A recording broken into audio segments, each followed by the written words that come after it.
Denain, Reims, mais derrière ces salariés d'ArcelorMittal, c'est toute l'industrie qui est menacée. C'est ceux de Michelin, c'est ceux de l'automobile, c'est ceux de la sidérurgie, c'est ceux de Foss aussi.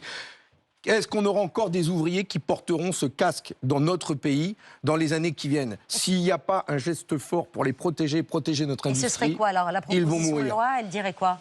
Quand des groupes réalisent des bénéfices, distribuent des dividendes, les licenciements ne doivent pas être autorisés. On appelle ça des licenciements abusifs, boursiers. ArcelorMittal, c'est un groupe qui distribue beaucoup d'argent, qui gagne beaucoup d'argent.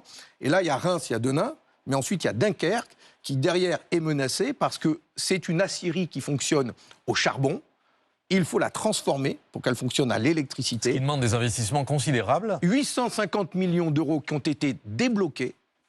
Que Arcelor, pour Arcelor. Oui, mais Arcelor vient de décider qu'il ne ferait pas ces investissements. Ce que je crains, et je vous le dis ici, comme ça je prends date, c'est que l'usine qu'ils ont fabriquée au Brésil, elle, va fabriquer ce que nous faisons à Dunkerque, et l'acier viendra du Brésil. Je crains même que ce soit dans le Mercosur, où dans le Mercosur, il n'y a pas que l'agriculture.